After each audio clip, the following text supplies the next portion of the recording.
pen pal, and it's another beautiful day. And today I'm going to read from my book and then add a little update at the end. So this is Don Miguel Ruiz. The writer of the world-famous The Four Agreements, Don Miguel Ruiz and his family are actually part of an ancient tradition of Toltecs, scientists and artists dedicated to preserving and teaching ancient healing wisdom, kind of like me. It seemed immaterial to me when I first read The Four Agreements that he was from Mexico. But when I was there and several people recommended the book to me, which just happened to be on my iPhone, it became extremely important. Just as music can be recorded and played anywhere, words and drinks and food and massage can all suddenly make so much more sense when you experience them in the land where they came from. Even though I experienced everything in English, it was much easier to pick up on the nuances and the real meaning of concepts and ideas. Because, as he explains in his book, every word is an agreement. What I might mean by the word love or the word friend may mean something entirely different to you. We try to communicate in words, but when we want to experience truth, we have to do it through feeling, through our own personal experiences, rather than what we read or hear about. And this is something that really spoke to me, as I only include the things, spa treatments, massage and healing, that I have personally experienced in my books. That is one of the reasons that in 2016, it was my goal to study with Don Miguel Ruiz. I know from studying with my Zumba teachers that learning from a book or DVD is just not the same as a real life experience. So as soon as I saw a retreat in Sedona in April 2016, I booked it. The first night, Don Miguel Ruiz talked about unconditional love, how we say to our beloved, "I love you so much. If you would just do what I tell you, we could be so happy." And I laughed and I thought, yes, this is me, but how do I do it differently? And then early the next morning, I went out under the stars and I understood unconditional love, how I will love my beloved, my mother, my sister, no matter what they do, and how much it hurts when it feels as though their love is conditional, when I feel judged. So I tried to let go of the pride and judgment. I'm still trying. It's a constant practice. And when, on our last day, he spoke to us all again, well, I think something happened inside of me, because the next day in a Native American spa, I had a profound spiritual awakening, and my life changed completely. I read and reread his books, and those of his family, because the books helped me with the transformation, the fear that came with letting go of old ideas and rules, selling my house, stepping out into the unknown, and finally letting myself be free. Even when I had left my home and was on Camino in Spain and then Portugal, I struggled with myself, with booking onto their New Year retreat in Mexico in Teotihuacan. That's a tough one. But at the highest point in Portugal, the top of that mountain, I had the courage, the energy to press the button and book my trip. And so I found myself there this time last year. Not this time last year, but when I wrote the book, it was. That was in the end of 2016. I began to learn all the wisdom of the Toltec tradition in the place it was taught, the biggest part of which perhaps is how to get out of my own way and just be me. See also Toltec, shaman, Sedona, stargazing, I can't keep saying it, Teotihuacan. I'm usually very good at saying that, Teotihuacan. And Toacta, healing, which was the Native American healing I had in Arizona. And my books, particularly Free, Feeling Real Emotions Every Day, and Camino de la Luna, Take What You Need. Although their teachings supported me throughout my whole journey. Books by Don Miguel Ruiz and his two sons, Don Miguel Ruiz Jr. and Don Jose Ruiz, who's also now, I think, Jose, who have also been incredible teachers for me. The 4 Agreements, a practical guide to personal freedom. The Mastery of Love, a practical guide to the art of relationship. The Voice of Knowledge, a practical guide to inner peace by Don Miguel Ruiz and Janet Mills. The 5th Agreement, a practical guide to self-mastery by Don Miguel Ruiz and Don Jose Ruiz. 5 Levels of Attachment, Don Miguel Ruiz Jr., especially re-veganism. My Good Friend the Rattlesnake, Stories of Loss, Truth and Transformation, Don Jose Ruiz and Tammy Hudman. The Wisdom of the Shamans, What the Ancient Masters Can Teach Us About Love and Life, Don Jose Ruiz. And The 3 Questions by Don Miguel Ruiz and Barbara Emrys. So I just wanted to give you an update on that as well. Because after I wrote this book, I'm always thinking of Don Miguel Ruiz because I'm always practicing every day the meditations that he taught me when I was down in the pyramids near Mexico City, which is Teotihuacan, which I'm having such a problem saying today. Teotihuacan. Maybe that's because I'm not putting the accent on. I don't know. But after I spent that time with them and I came back, it was really in 2020 that I had more of a connection with them. And that was the Easter of 2020 when we'd gone into lockdown and things were really, really difficult. And they did a live meeting or broadcast at Easter. And I just remember really feeling so supported and connected. And it was so special because I think a lot of us at that time in 2020 were really struggling and not sure how we would carry on. And I was very isolated because I was living on my own, and I look back and I realized I didn't touch another human being for about 5 months over that period, which really, when I look at this book and I look at all the massage and stuff, it seems kind of crazy because I used to love massage and being touched. And I think it's something that, like a lot of us, we come to struggle to get back into that hugging and touching kind of a thing. But that sort of broadcast, that I think it was a Zoom call or something like that they did when they just talked live to us all about the challenges. And funnily enough, before that on Instagram, the family were putting out a lot of pictures on Instagram. It was very strange, but also it made sense in that what they were doing was putting a lot of pictures of them just at home as a family, all together, shielding, playing Scrabble, playing Monopoly, playing board games. And Don Miguel Ruiz had to shield quite hard because he's the recipient of a heart transplant, or he was back then. When I say that, it's not like he doesn't have a heart transplant now, but what's actually happened in the last few years is he had to have a second heart transplant. So he was also getting ready to say goodbye to this world because the heart that he had was failing.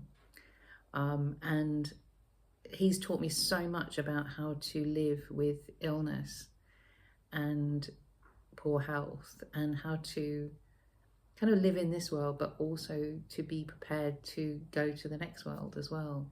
So a bit like Buddhist monks and Thich Nhat Hanh and people like that, there's sometimes a lot of the conversation and the work is about illness and death, which I want to say I love. I love is because something that we all struggle with. And I think sometimes other sort of so-called spiritual teachers seem to, I wouldn't really call them spiritual teachers, they're more like life coaches.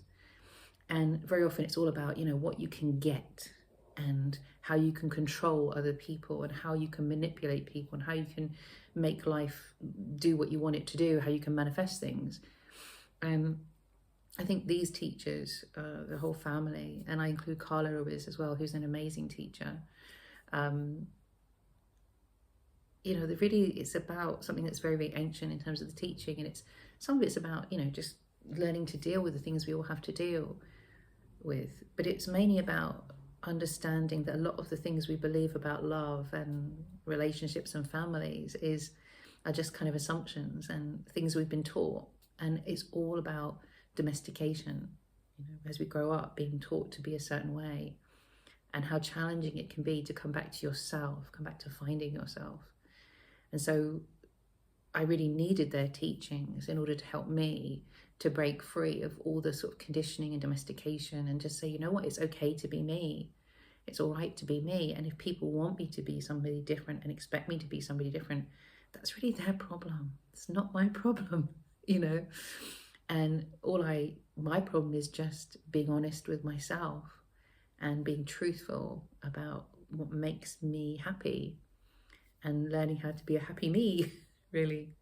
But actually, after that time in 2020, one of the things that really happened that was quite amazing, and I really jumped on straight away, was an apprenticeship with the whole family, which I think I did in 2021. And I was very lucky to be able to do that. And what they did is they did it as an online apprenticeship. So we had a lot of recorded lessons, and then also we had like online get-togethers every couple of weeks on Zoom. I remember that well. But a lot of what I got out of that apprenticeship, watching the videos and doing the sessions and things, a lot of it was really me understanding that actually, you know, I had already done so much work, and I knew it. I knew the material, and I knew what I was doing. And what it really taught me at that time was I was a shaman. I was doing my own trainings, and I was ready to take the next step. And really, a lot of the time when I was doing the trainings and I was doing the sessions, and I was thinking, you know, when you get really frustrated because you're thinking, you know what, I want to be teaching. I'm ready to stop being the student and become the teacher. And that was really great for me. And I think that's what happens sometimes in that evolution when you work with a great teacher. It could be a great coach, but there's a point when you start to feel, hang on, I don't want to be sitting in the class. I want to be giving the class. So that's been really great for me. But I did do another training with them, with Don Jose Ruiz, which was a mirror training. And it's from Don Miguel Ruiz, but it was Jose that was teaching it when I did it. And that one was incredibly powerful for me. And it was weird because they were doing it in real time in the States. So I was doing it at weird times. And the thing about the mirror training was that we were doing a lot of it with the light. So we would have like a candle, and for them it was dark, it was nighttime and it was daytime, so it kind of was a bit disjointed. But there was some really, you know, and some of it I was doing recorded, but it was so profound what I got out of that. And it's really strange when you talk about all of this healing and this kind of stuff. Sometimes you do stuff and it just kind of, you know, you think, oh, what was the point of that? I don't get it. And I think reading this chapter mag, it's the words, and sometimes the words go in and sometimes they don't, you know. And it's sometimes like when you hear a song for the first time and you think, and then 6 months later you're hearing it and it just speaks right to your heart and it sort of goes right in. And other times it's the first time you hear a song that you feel that way. But when I did the mirror training, I'll just share two things that happened for me, and it might be relevant to you. So the first one, I was looking at it, and we were really trying to look at, I can't remember what the question or the challenge was, but it was kind of like looking at the universe, you know, looking at the whole world, the whole universe, when we were looking in the mirror. So understanding that we're not just ourselves, we're part of this whole big thing. So something like that. What happened for me is I looked into the mirror, and instead of looking at the whole universe in me, I had this experience of feeling like I was the whole universe, looking at the little me, so Pearl, the individual human being. And I felt like the whole world looking at this tiny little person. And what I felt, it makes me really emotional just talking about it now. I just felt like how awesome I was and how loved I was and how proud like the universe was of me. And it was really that feeling of honoring all the things, you know. I guess I always say I always try really hard, and I always say God loves a trier. And sometimes when you try hard and you do a lot of things, you fail a lot, you know. I'm sure you can understand that, you know, I talk about Zumba, and I had a lot of Zumba classes because I started a lot of Zumba classes, and a lot of them failed. A lot of them never took off. But at the time, I didn't take that personally, because I just thought, okay, move on, keep going. And maybe it's because the first couple that I started was hugely successful, and really, like, I had to turn people away. So when a class wasn't successful, I wasn't that worried, because I thought, okay, that's just not the right venue, or they're not the right time, or, and I would just move on to the next one. But then when I do things like with my books or other things, sometimes I do take it really personally. But yeah, I fail a lot. And I think when I had that experience, it was just really honoring what it takes to keep getting back up again and keep trying over and over again, even though, we fall and we fail so much. And that's really relevant to me right now, because I fall and fail more than ever before because of my health issues. So many times I think I'm going to do something, I want to do something, and I kind of realize I can't, it's just not something I can manage. So I guess if I felt that way about the universe looking at me way back there, before all this health stuff really kicked off, I guess if I could look at myself as the universe looking at little Pearl, I probably would be even prouder of myself for getting through these last few years. Still being here, still going on. So I guess that experience, sort of saying it out loud and talking to you, I realise how special that was. And it's a wonderful, what I wanted to do with this book and this podcast is to revisit a lot of these experiences and share them with you. And so it's been lovely to do that today. But I wanted to share this other experience I had, and it was another mirror session. So I think when we did this, we had about 6 sessions or something, and each time, we looked into the mirror. And it's so basic, honestly, if you want to do a really profound and simple practice, just going and staring at yourself in the mirror and looking for a while can be really challenging. And a lot of answers come up to us, when we do things like that.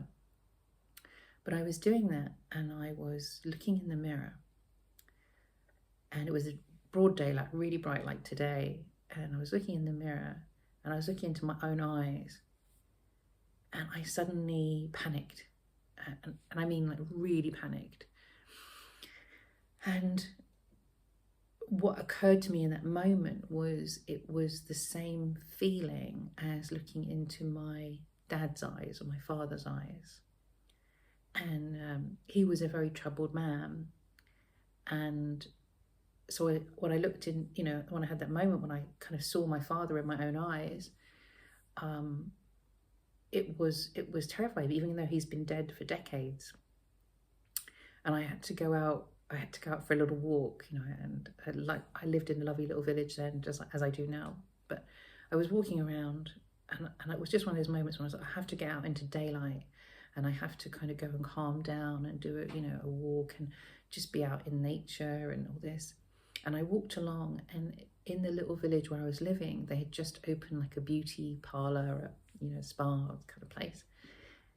And I walked along, and in the window, it had this sign, a beautiful, spiritual kind of sign. And it was, the beauty you see in the mirror is your own reflection, or something like that. And it made me stop, and it made me think, oh my goodness, I'm not my dad. And I know that sounds crazy, doesn't it? Like, I'm not my dad. I'm not actually my dad. But sometimes when we reflect, we can see physically that we look like, or we have a lot in common. Our DNA is half of our parents, so my DNA is half of my dad. And it made me stop, and it also made me realize why a lot of the time I'm scared of kind of myself and my own abilities and my own power, because he was a very charismatic person. He was incredibly good at getting people, winding people around his little finger. And I don't think I have that at all. But I think a lot of it is I don't want that. I don't want to influence people in that way that I feel that he did. I'd rather influence people in a really open and sometimes bumbling way, and be very open and honest, and support people and help people. But it's also probably a reason that I struggle sometimes with the magnetism of doing things. You know what I mean? Like, when you write books and you have to do the PR and the publicity and that kind of thing, and I shy away from things like that, and I find it really difficult. And a friend of mine is doing a workshop on the fear of being visible, and I have to recognize that sometimes there are elements of that within that I'm just scared of. Say being an influencer, if you call it being an influencer when you're doing something like this, because I don't really want to influence people. I just want to help people to be themselves. I just want to help people to feel alive and feel their joy and be themselves and do what they want to do. And so I think sometimes if you have your own agenda, it can be very difficult to as any teacher, as a Zumba instructor, I want people to do what's right for them. I want them to come to the class if it's right for them. And sometimes that's difficult when you're trying to do your marketing, because you're saying, come to class. What you really want to say is, come to class if it's right for you. Come to class if it's what you want. Come to class if it suits you and it serves you. And if it doesn't serve you, please run in the opposite direction and go and do somebody else's class, because I only want to serve the people who I'm truly, truly serving. I hope that makes sense. That turned into quite a deep, long chapter. So I hope you check out my books, because I know that a lot of them have been really helpful to a lot of people, but only pick them up if they're right for you. Okay, lots of love. Bye.